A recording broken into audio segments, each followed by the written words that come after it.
Las dos clases que vamos a realizar hoy día son de hidatidosis pulmonar y el otro es micosis pulmonar, pero no todas las micosis, porque esto no es una clase de medicina o infectología, sino es una clase de cirugía de tórax.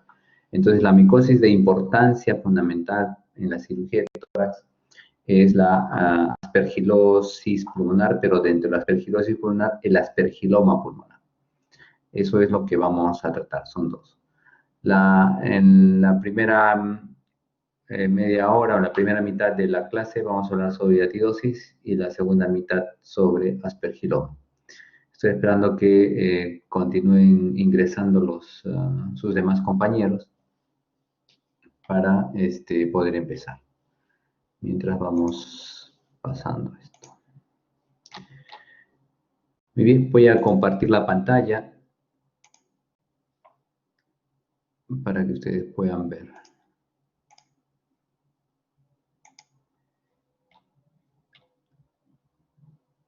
Díganme, por favor, si están viendo el PowerPoint. Sí, sí, doctor. Okay. Sí, doctor.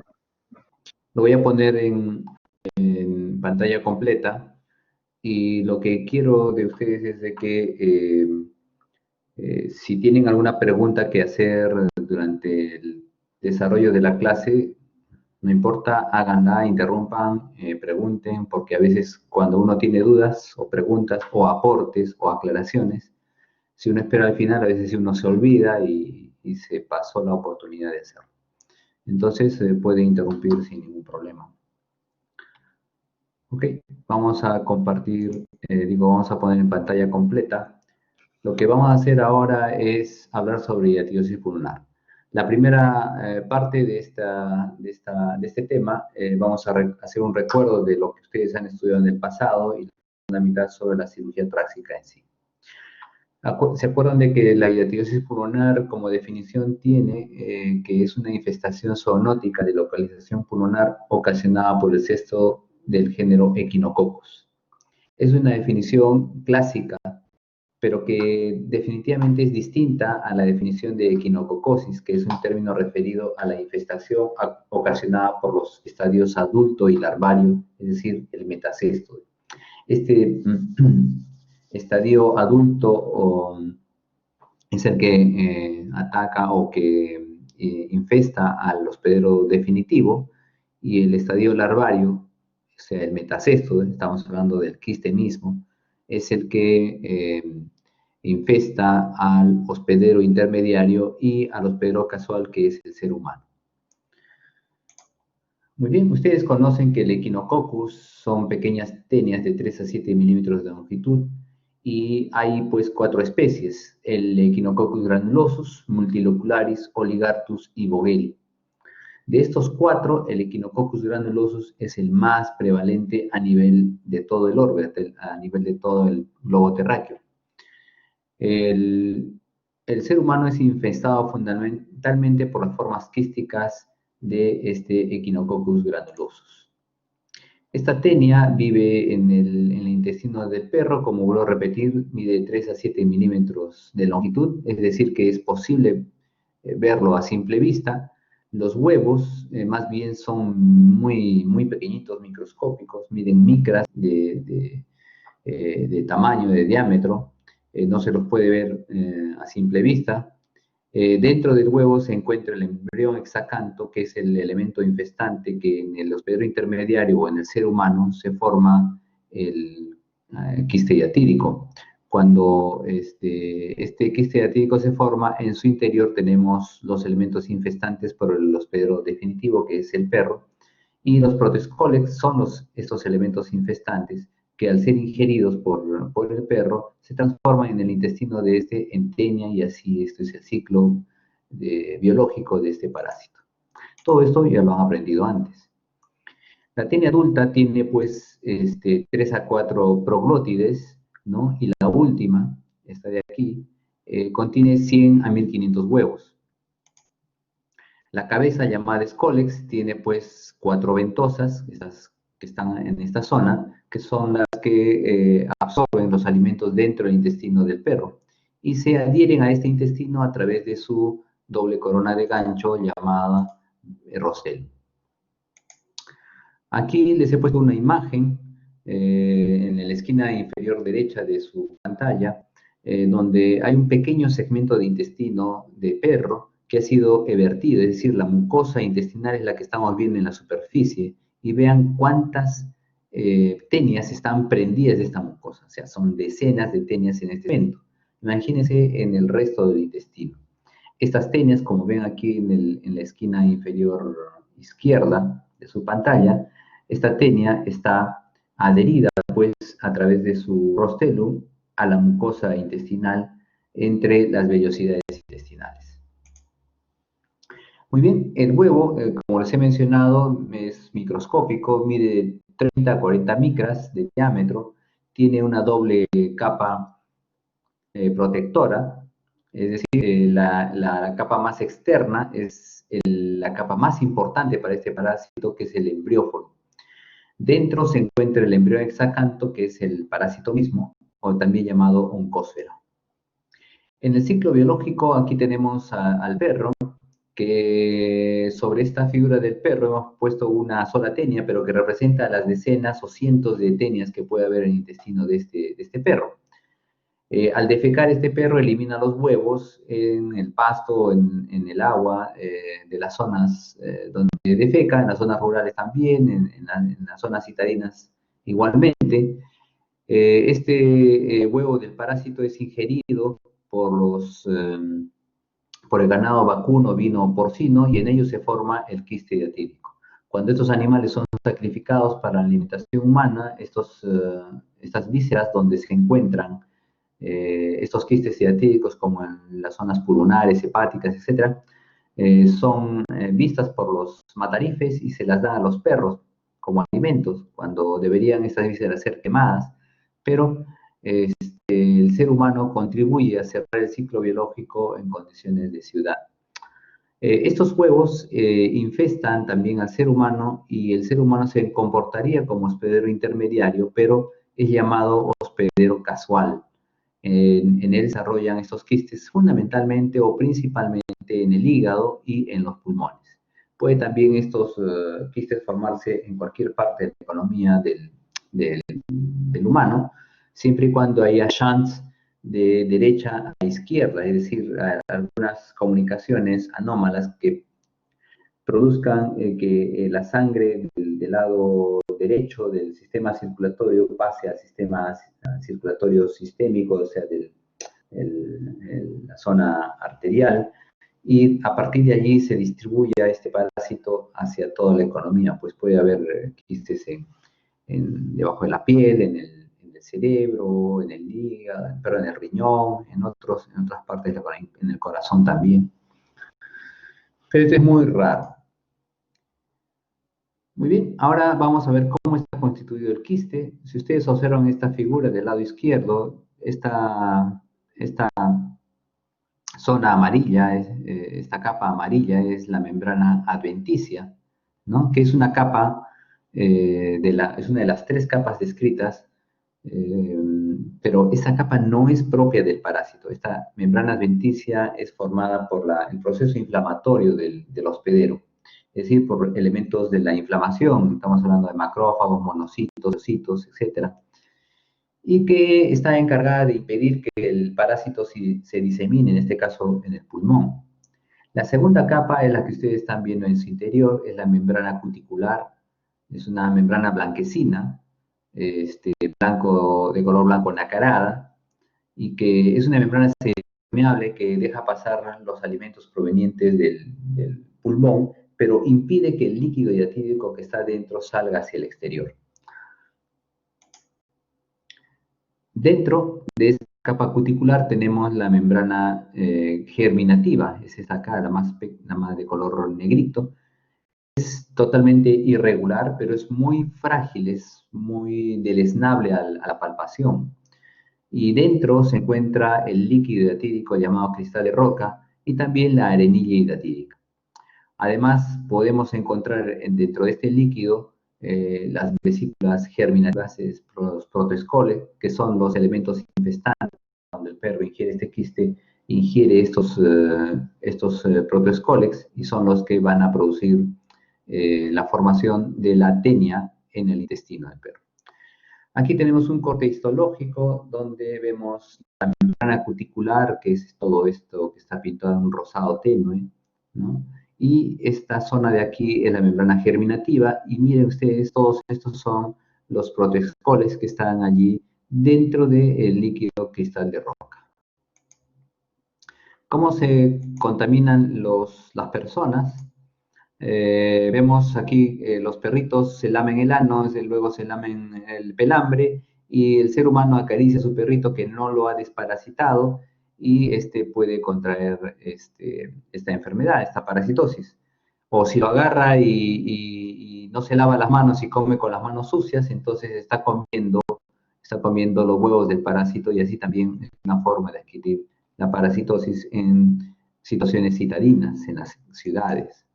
En el campo, la gente trabaja, ¿cierto? Y no tiene mucho tiempo de regresar a su casa porque muchas veces pastea el ganado o tiene sus cultivos muy lejos de su casa, y allí mismo ingiere alimentos, y muchas veces ingiere los alimentos con manos sucias, y al comer sus alimentos ingiere también pues los huevos, y si toma aguas infestadas también adquiere la enfermedad.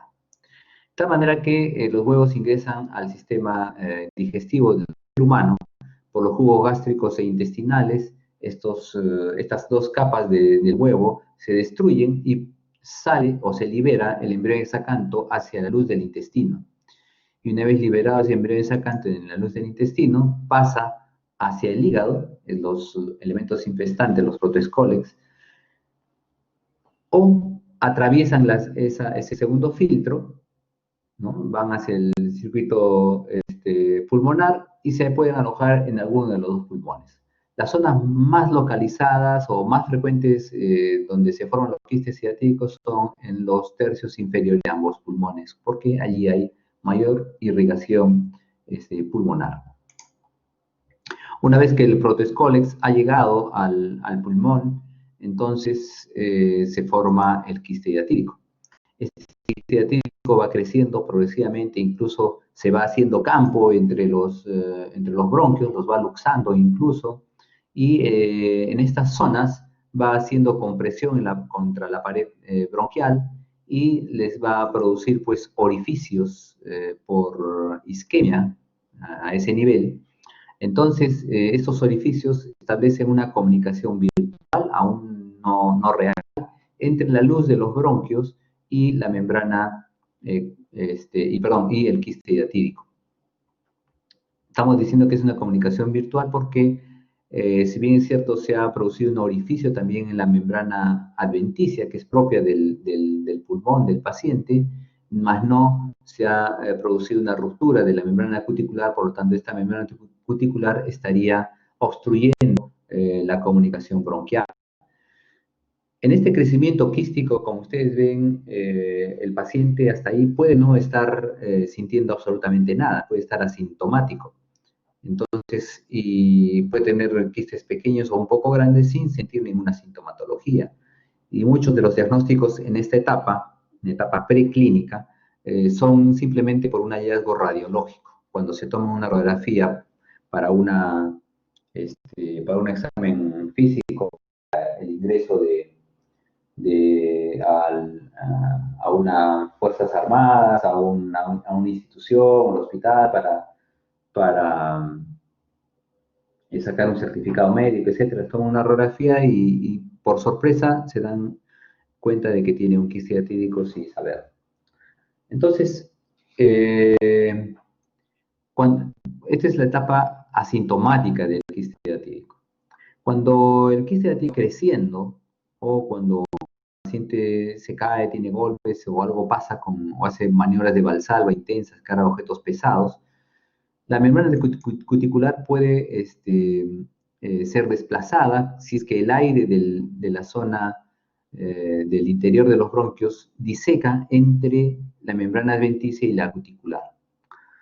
Esta es una complicación banal poco frecuente o poco vista, mejor dicho, y que en la radiografía, como ustedes ven aquí en la radiografía del lado derecho de su pantalla, Es un quiste hiatídico con aire entre la membrana adventicia y la membrana cuticular. Aquí se ve que es el signo del doble. Pero bueno, no tiene tanta importancia esto que esto otro, que es la ruptura de la membrana cuticular. Cuando se rompe la membrana cuticular, entonces sí se pone en contacto la luz bronquial con el lecho quístico, de tal manera que el líquido hiatídico, que es clásicamente descrito como cristal de roca, que es transparente como el agua, pero de sabor salado, sale a través de los orificios previamente producidos hacia la luz de los bronquios y esto produce una tos muy exigente y el paciente lo expectora y se produce pues la vómica hiatídica. Y así como está saliendo el líquido a través de los bronquios, a través de estos orificios, ingresa aire también y se establece una interfaz aire-líquido con la membrana cuticular sobrenadando, que en las radiografías, al tomarles, las conocemos, estas imágenes, como la presencia del signo del camalote, que es más o menos típico de hiatidosis pulmonar complicada. En esta radiografía podemos observar la membrana quística, el quiste hiatídico de paredes delgadas, con aire en su interior y el líquido aquí, una zona radiopaca, con no hay un nivel hidroaéreo, sino el signo del camalote, que es una línea ondulada. Esta es la complicación más importante que la que frecuentemente trae a los pacientes a la consulta. Pueden haber otro tipo de complicaciones cuando el quiste hiatídico crece y se rompe hacia la cavidad pleural y producir un hidroneumotórax espontáneo con diversos grados de colapso pulmonar dependiendo de la salida de aire a través de los orificios bronquiales hacia el lecho quístico. Incluso puede haber un colapso total del pulmón y producir pues insuficiencia respiratoria aguda que lo obliga al paciente a ir a la emergencia muy rápido y la solución de esto es colocarle inicialmente un dren torácico y establecer si hay fístula broncopleural muy grave, entonces puede entrar a la sala de operaciones, más si no hay una fístula broncopleural muy grande, se puede programar al paciente con tranquilidad para hacer una cirugía en este caso también. ¿Dónde está distribuido el Echinococcus granulosus? En todo el orbe. Vean ustedes, estas son en esta leyenda. Las zonas rojas son donde hay mayor cantidad de este parásito en las diversas partes del mundo. En Perú observamos que en las zonas rurales, especialmente en la Sierra Central, en la Sierra Sur, hay mucha hiatidosis, igual que en el norte de Chile, Argentina, Uruguay. Estos son datos de la Organización Mundial de la Salud, estamos hablando del año 2011. En nuestro país, ¿cómo está la cosa? Vemos de que hay una buena incidencia en la Sierra Central, estamos hablando de Huánuco, Arequipa, Apurímac, Cusco, Puno, zonas ganaderas por excelencia. El Echinococcus multilocularis, les traigo aquí como un dato adicional nada más, no se ha descrito en nuestro país ningún caso de Echinococcus multilocularis, de tal manera que si ustedes se encuentran uno, publíquenlo. Su hospedero definitivo es el zorro, existen pocos datos sobre la incidencia y prevalencia. ¿Cuáles son los factores de riesgo para adquirir el Echinococcus granulosus? Obviamente, las personas que viven en medios ambientes donde hay mucho ganado, crianza de perros, ¿no? Es un factor de riesgo importante para adquirir esta enfermedad. Inapropiados hábitos higiénicos, es decir, no lavarse las manos antes de comer, después de estar jugando en las zonas donde los perros están pululando, o después de que acarician su mascota, ese es un factor de riesgo importante. El no desparasitar a sus animales también es un problema. Y hay factores hereditarios que pueden producirse como factor de riesgo aquí, que esto involucra que las personas nacen con cierta predisposición a ciertas enfermedades, es decir, nuestro ADN está predispuesto a ciertas enfermedades conocidas, o también hemos nacido algunos con resistencia a ciertas otras enfermedades, eso ya depende de la suerte, entre comillas. Entonces, algunas personas nacen con esta predisposición a adquirir esta parasitosis, también es otro factor de riesgo. ¿Cuál es el cuadro clínico? Tenemos que tener antecedente cada vez que se enfrenten a un paciente y le hagan la historia clínica. Para hacer el diagnóstico de hidatidosis tienen que tener estos parámetros. El antecedente de dónde provienen y si crían perros, ganado vacuno, vino porcino. Vivir en zonas endémicas de hidatidosis también es una cosa importante que ustedes tienen que preguntar, ¿no? O sea, ya conocen dónde están las zonas más importantes de hidatidosis de nuestro país, entonces tienen que dirigir sus preguntas en análisis en relación a si provienen de estas zonas o si han estado allí por algún tiempo. Inicialmente los pacientes están asintomáticos, esto generalmente ocurre cuando los quistes no están complicados y se diagnostican gracias a un hallazgo radiológico. Cuando son sintomáticos se refiere a que generalmente estos pacientes han hecho una vómica hidatídica, es decir, en forma brusca han tenido una tos exigente y han tenido una vómica hidatídica, es decir, han expectorado de líquidos, de un líquido semejante al agua potable, transparente, pero de sabor salado, con o sin la presencia de membranas, como las que ustedes ven aquí en la esquina inferior derecha. Membranas hidatídicas, en este caso están medio digeridas.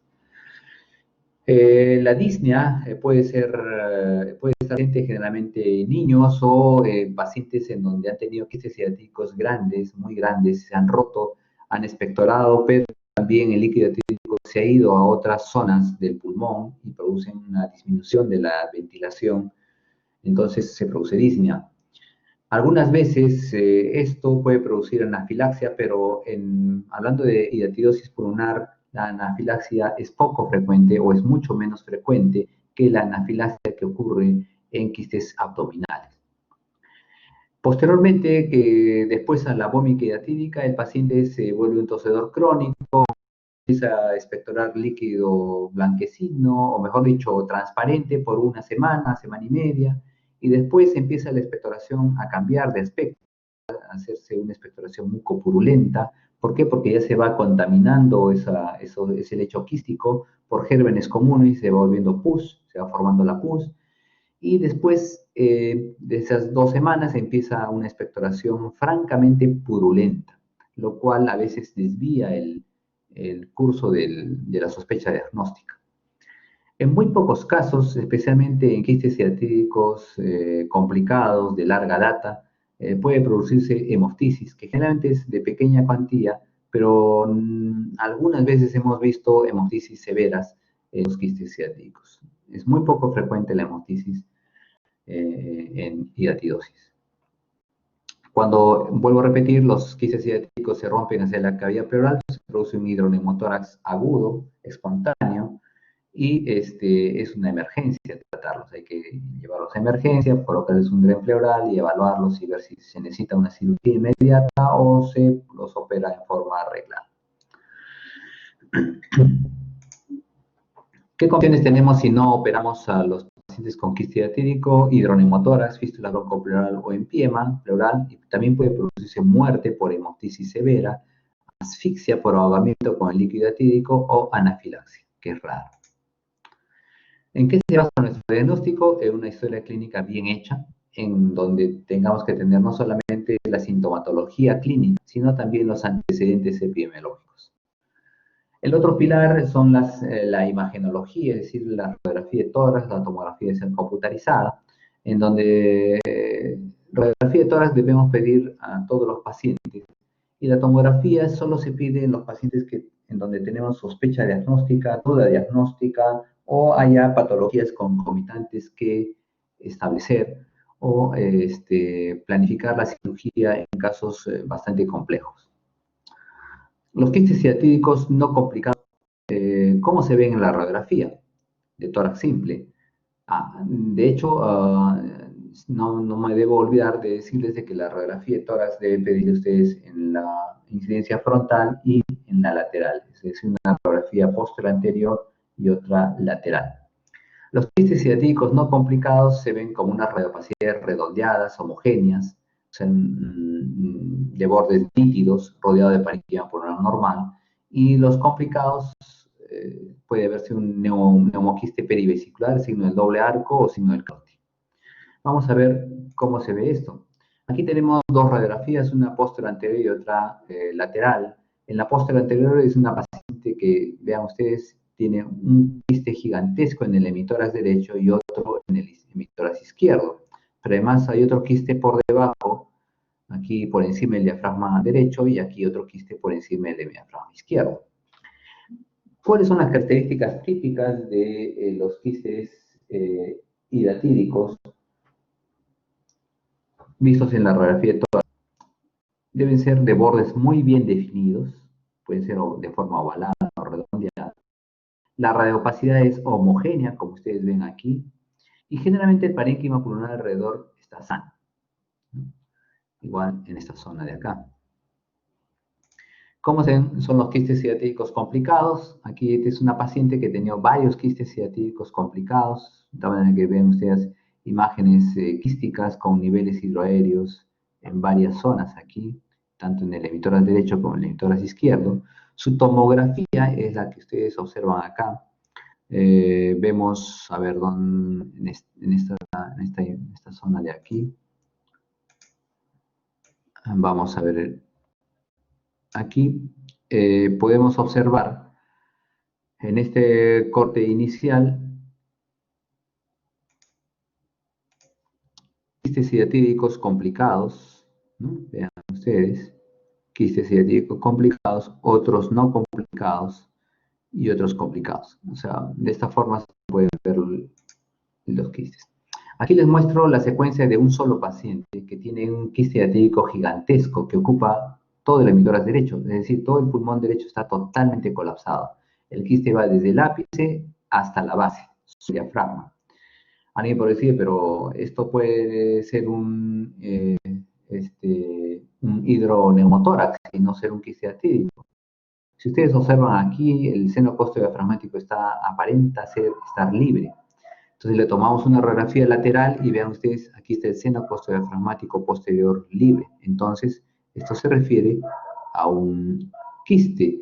Ahora, ¿será hidatírico? Volvemos a la radiografía frontal, en el lado izquierdo de su pantalla, esquina superior izquierda, y vemos que no hay un nivel hidroaéreo neto, sino hay una zona ondulante. Es el signo del camalote.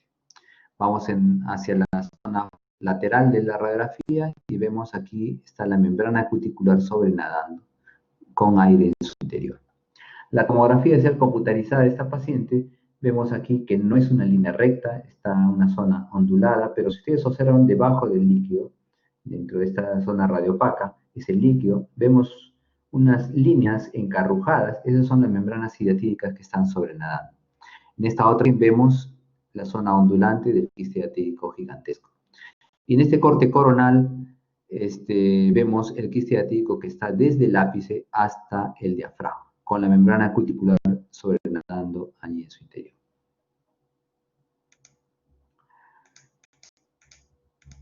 Muy bien, entonces ya sabemos cómo observar quistes hidatíticos en la radiografía de tórax en la tomografía. ¿Cuál es el otro examen que nos apoya el diagnóstico, nos hace el diagnóstico, nos persiste en el diagnóstico clínico inicial? Es el test de ELISA o el test de Western Blot para hiatidosis, que tiene una sensibilidad del 60-85% ambos. Un examen de sangre que el laboratorio nos responde si es positivo para hiatidosis o no. Se ha olvidado ya el test de Casoni, el test del arco quinto también se ha olvidado, el test de LATE porque tiene menos sensibilidad que la que le he mencionado. El otro examen importante es el examen de esputo, el examen directo de esputo que se toma en quistes hidatíricos complicados. En quistes hidatíricos no rotos, no complicados, no debe ser factible tomar este examen porque no vamos a obtener no va a tener ninguna positividad, dado que el quiste está roto, no va a salir los escoles por el espectorado. Si es que tenemos un paciente con quistes hidatíricos complicados, rotos, entonces tomamos un examen de esputo directo y el laboratorista este esputo lo pone en una lámina y lo mira a simple vista o le pone hidropotasio o lo colorea. Y cómo se ve en el microscopio se ven aquí estas zonas, estos ganchitos, como ustedes observan acá, al coloreado también se ven los ganchos del parásito, o se ven las proglótides que están aquí. Si tenemos este dato, entonces estamos 100% seguros de que es quiste diatídico. El tratamiento del quiste diatídico es el quirúrgico. Quiste diatídico diagnosticado debe ser operado. Tenemos tres vías de abordaje. Tenemos que tener tres cuestiones para la cirugía. La vía de abordaje, la extirpación del parásito y el tratamiento de la cavidad. La vía de abordaje podemos hacer una toracotomía posterolateral o una toracotomía axilar o una incisión muy pequeña de 10 centímetros o podemos hacer una cirugía por videotoracoscopía. Generalmente la cirugía de videotoracoscopía y incisiones pequeñas, económicas de tórax se deben hacer en quistes ciatídicos periféricos de menos de 5 centímetros de diámetro. La extirpación del parásito puede ser solamente sacarles el quiste hidatídico o sacar una parte del pulmón con el quiste hidatídico. Cuando decidimos solo sacar el quiste hidatídico, hay tres técnicas. La técnica de extirpación del parásito previa inactivación con cloruro de sodio hipertónico o técnica de Barré, la técnica de Arman-Mugón o parto del quiste y la técnica de Peláez Pérez-Fontana. Solo se hace resección pulmonar cuando el quiste hidatídico tiene alrededor el parénquima pulmonar totalmente lesionado, hepatizado, fibrosado, etcétera, donde ese parénquima pulmonar no le va a servir al paciente. Entonces se pueden hacer lobectomías, bilobectomías, rara vez hacemos neumonectomías. Cuando retiramos solamente el quiste, debemos hacer generalmente el capitonaje previo cierre de las comunicaciones bronquiales. Pero si son muy periféricos, podemos dejar abierto el lecho quístico, pero siempre cerrando las comunicaciones bronquiales. La técnica de Barré, que es la más usada, la más frecuentemente empleada, la que nosotros enseñamos generalmente a nuestros residentes, y la que tiene menos complicaciones es esta. Entonces, aperturamos, hacemos una toracotomía posterolateral. Aquí el sinoquiro está separando las costillas. El pulmón sano está aquí y esta es la membrana adventicia. Rodeamos este quiste diatídico con gasas embebidas en cloruro de sodio hipertónico. Punzamos el quiste, sacamos el líquido diatídico y lo eliminamos. Y antes de retirar esta aguja, por esta misma vía, inyectamos cloruro de sodio hipertónico para que se puedan morir, eliminar los parásitos que allí quedan. Una vez que sucede esto, abrimos la membrana adventicia, sacamos la membrana la membrana cuticular, y nos queda el lecho quístico de esta forma. Entonces, cerramos las comunicaciones bronquiales y hacemos el capitonaje. Esta es la membrana cuticular que se ha retirado. Y esa es la técnica de inactivación del quiste. Esta es la técnica de Arman-Wong o parto del quiste. Son quistes generalmente de 5 centímetros de diámetro o menos, que son peritas en el pulmón. El cirujano corta la membrana adventicia y con su dedo de cola separa la membrana adventicia de la cuticular y le pide al anestesiólogo que insufle, y al insuflar el quiste diatídico sale expulsado y el cirujano tiene que agarrarlo en su mano. El problema de esta técnica es que durante esas maniobras este quiste se puede romper y producirse una siembra pleural. Entonces Velarde Pérez Fontana dijo, bueno, para que no se me rompan los quistes, yo corto entre el parénquima pulmonar y la membrana adventicia. Entonces corta todo su alrededor y saca el quiste diatídico con membrana adventicia y todo y deja un lecho sangrante y soplante.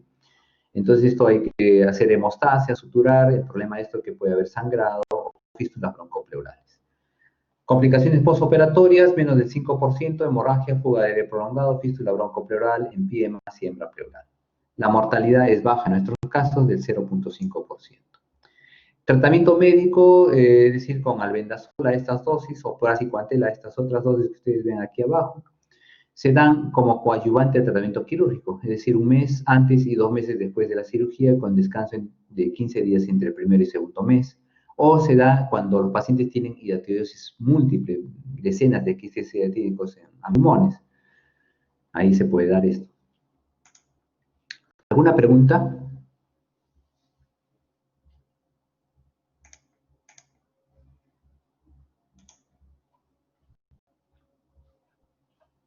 ¿Ninguna pregunta?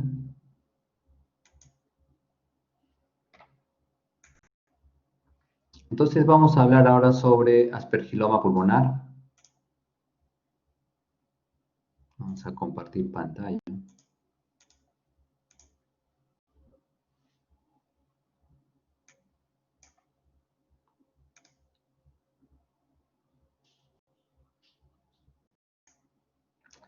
Ven la pantalla, ¿cierto? Ven el PowerPoint. Ok, Sí, doctor. muy bien. Entonces seguimos. La aspergilosis pulmonar. La aspergilosis pulmonar es un término muy amplio que abarca estas tres formas clínicas: la alérgica bronquial, que es el asma bronquial producido por este hongo; aspergilosis invasiva, que es la destrucción del parénquima pulmonar por este hongo en pacientes inmunodeprimidas; y la tercera es el aspergiloma, que es la invasión de este hongo, que es un hongo saprófito, en cavidades previamente establecidas, que se da en pacientes inmunocompetentes. La definición es una masa fúngica que resulta de la colonización y desarrollo del hongo dentro de las cavidades pulmonares preexistentes. Aquí en esta foto vemos un lóbulo que hemos extraído, hemos abierto la cavidad y dentro está esta pelota de hongos que es el aspergiloma pulmonar. ¿Por qué estudiamos esto? Porque este aspergiloma, que es el que ustedes ven aquí en esta foto, produce mucho sangrado, más sangrado que tuberculosis. Llamado también micetoma pulmonar, el término micetoma pulmonar es mucho más amplio, ¿no? Un concepto mucho más amplio que se refiere a una masa de hongos que puede ser formada por una diversa cantidad de hongos, como Candida, Pseudosporium, Zygomycetos y también Aspergillus. Este último es el de mayor frecuencia de presentación y es por eso que de frente le llamamos aspergiloma, pero hay que recordar que no todos los micetomas son producidos por Aspergillus, pueden ser por estos otros hongos también. Y da la misma clínica. Entonces, existen más de 200 especies de este hongo y las esporas que ustedes ven aquí en estos micelios, ¿no? Salen estas esporas al aire ambiente y estas esporas están en el aire flotando y las personas, como nosotros, cualquiera puede inhalarlas. Es más, cuando nosotros pasamos por los parques o estamos en el campo, en zonas donde hay vegetales en descomposición, estas esporas están flotando y las podemos inhalar. Lo que pasa es que en nosotros no se produce esta enfermedad si es que no tenemos una cavidad pulmonar preexistente, que generalmente en nuestro país puede ser por tuberculosis, secuela de tuberculosis o hidatidosis. Pocas causan enfermedad en seres humanos y de las que causan enfermedad en seres humanos son las que vemos a continuación: el Aspergillus fumigatus, el Flavus, el Niger y el Terrius. De todas estas cuatro especies que causan enfermedad en humanos, el Aspergillus fumigatus es el más frecuente. ¿Dónde vive este Aspergillus? En zonas de descomposición orgánica, en zonas ganaderas, en el campo, etcétera, pero también en zonas, ciudades como la nuestra, Lima, que es sumamente húmeda, especialmente en el invierno, ¿no? Dentro de nuestras casas también puede haber Aspergillus, en las zonas muy húmedas, etcétera. Hemos dicho que los pacientes o las personas, para que tengan esta enfermedad, deben tener cavidades preexistentes. ¿Quiénes producen esas cavidades? TBC pulmonar, por ejemplo, curan de la tuberculosis, pero curan con cavernas como secuela. En el 96% de los pacientes que hemos operado, que han sido un total de 244 casos en 11 años, que es la casuística más grande del mundo, el 96% de aspergilomas han tenido como antecedente los pacientes TBC pulmonar. 2.7% bronquiectasias, menos de 1% absceso pulmonar crónico y menos del 0.5% hidatidosis complicada de larga data. Las secuelas cavitarias por tuberculosas se producen alrededor del 8-35%. Del 30% de los pacientes que hacen hemostasis leve, del 100% de pacientes que hacen hemostasis leve, 30% llegan a hacer hemostasis masiva. Entonces, la mortalidad por hemostasis masiva es del 5 al 28%.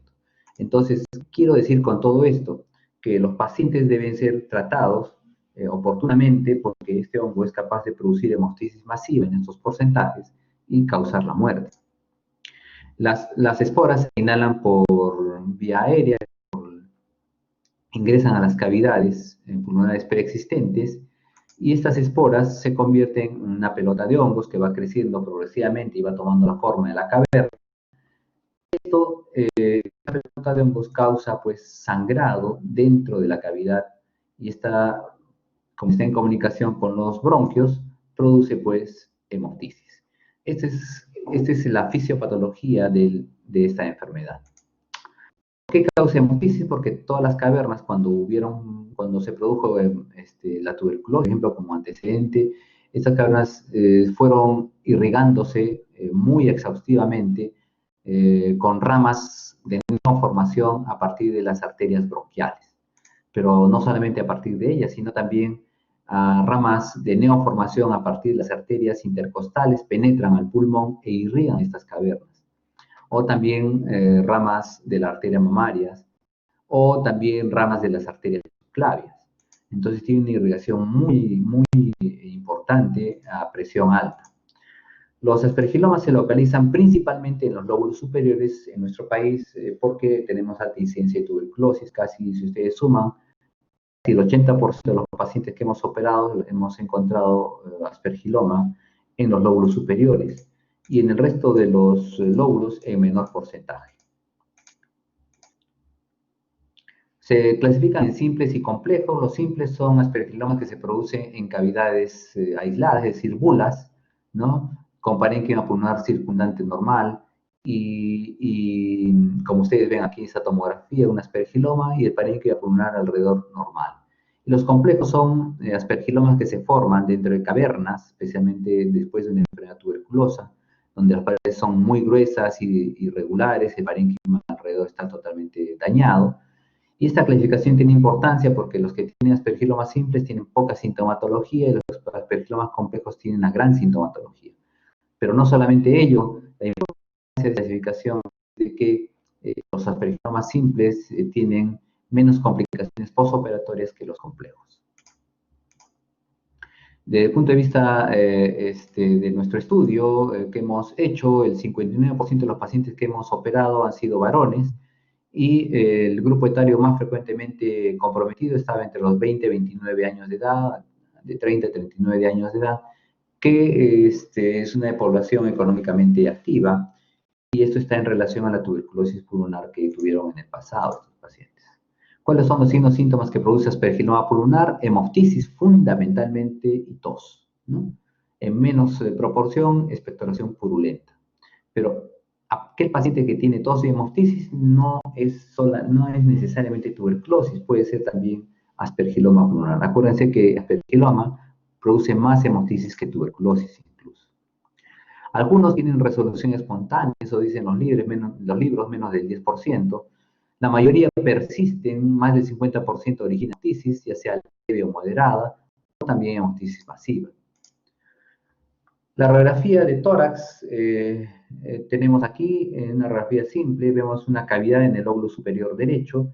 Dentro de esa cavidad que tiene aire, dentro tenemos una pelota de hongos, es el signo de Monod, ¿no? En la tomografía computarizada también vemos aquí una caverna de paredes gruesas, irregulares, post-tuberculosa, que se ha formado esta pelota de hongos rodeada por aire, el signo de Monod, ¿no? Monod porque es el que descubrió este signo y lo describió en su momento. Aquí tenemos otra caverna con aspergiloma en su interior.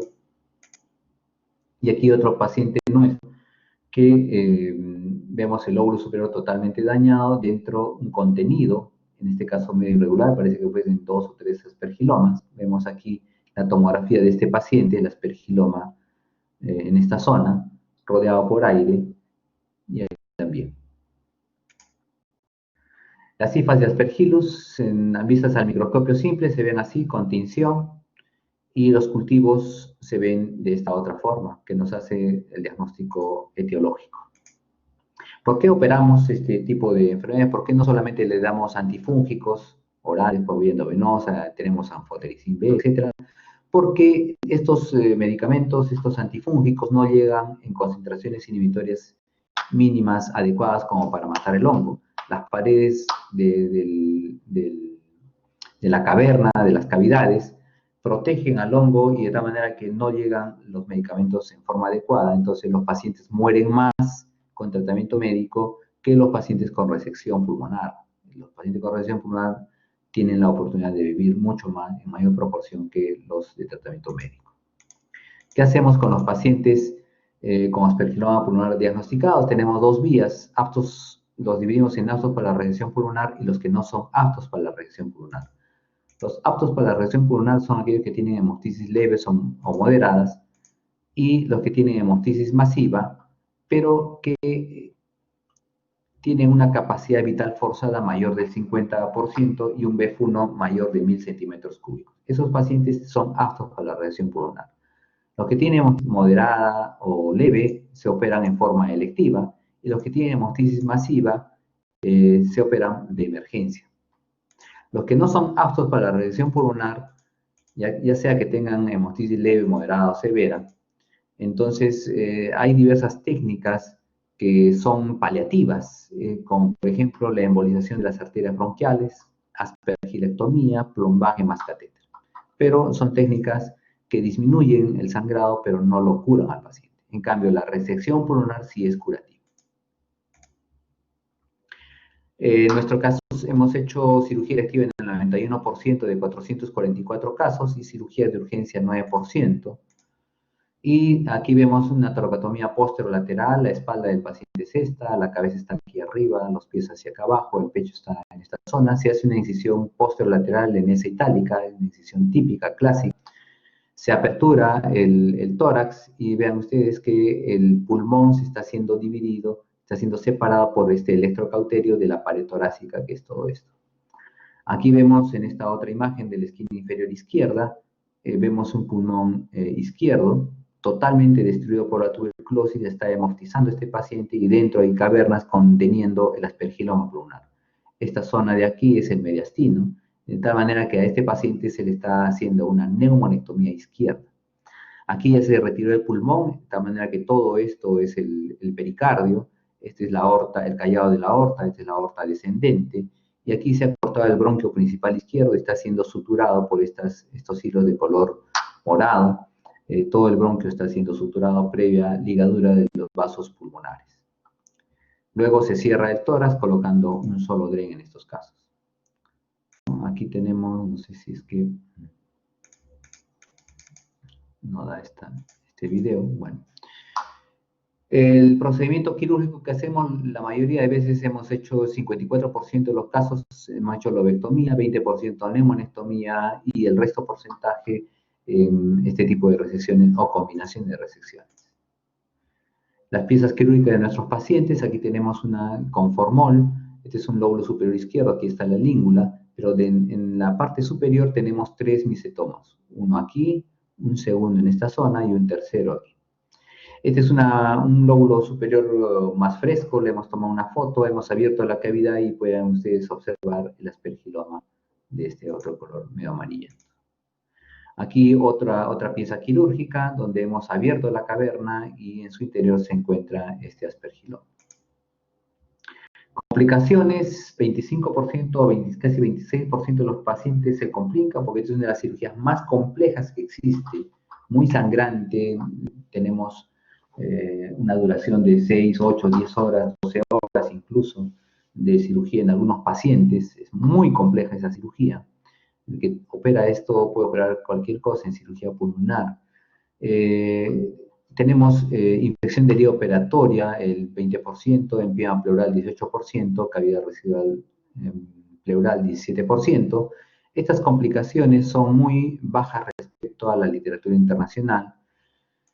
Y en cuanto a la mortalidad, hemos tenido 7 pacientes fallecidos de 444 en el postoperatorio inmediato que va desde el día de la cirugía hasta el 30º día después de la cirugía, y nos hace esto un 1.6%, que es muy bajo respecto a la literatura internacional.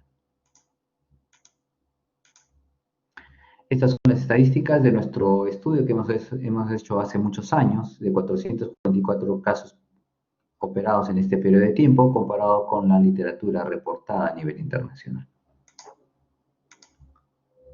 ¿Alguna pregunta?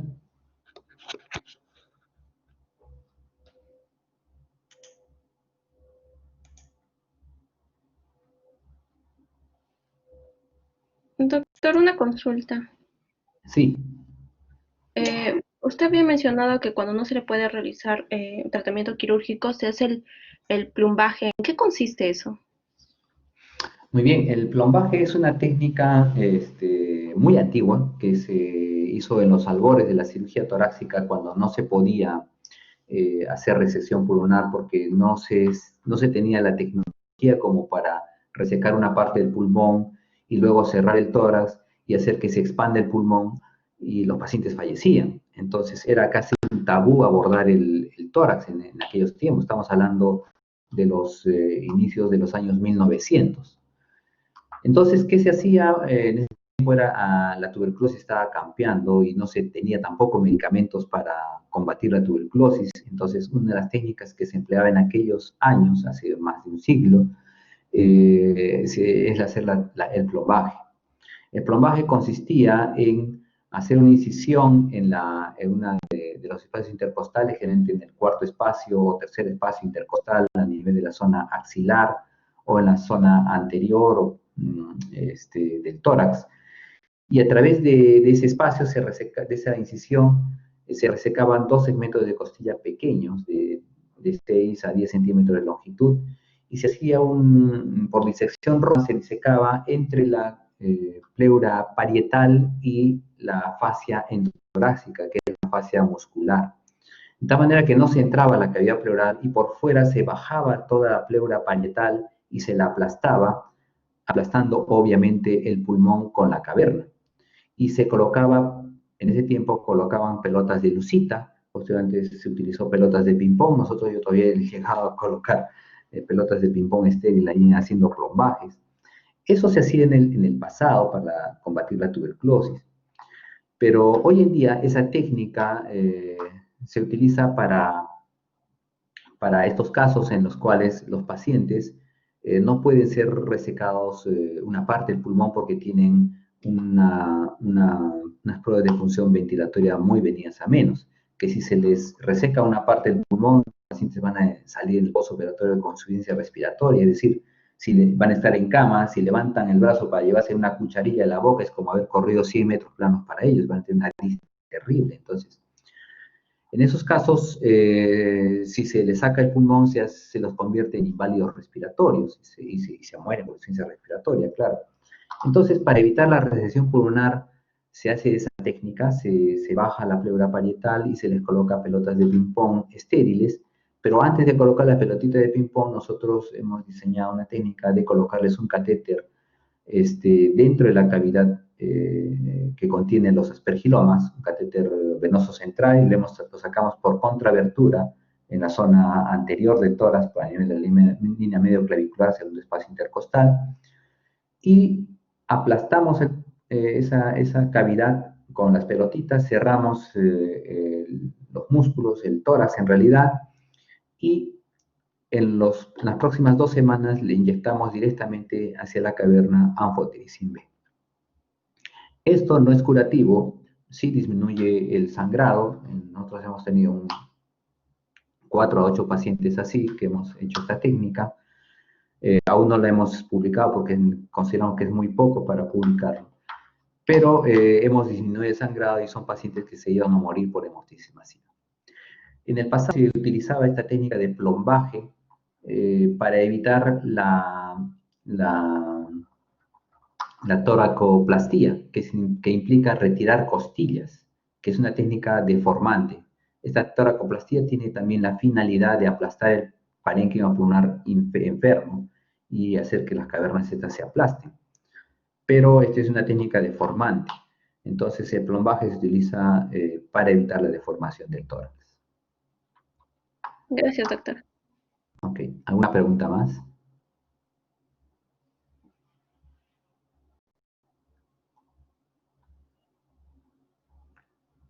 No hay ninguna pregunta, todo estaba claro. Muy bien, si no hay más preguntas, entonces podemos dar por terminada la clase. Estudien y nos vemos en las prácticas, los que les toca conmigo. Hasta luego. Gracias, doctor. Ok, nos vemos.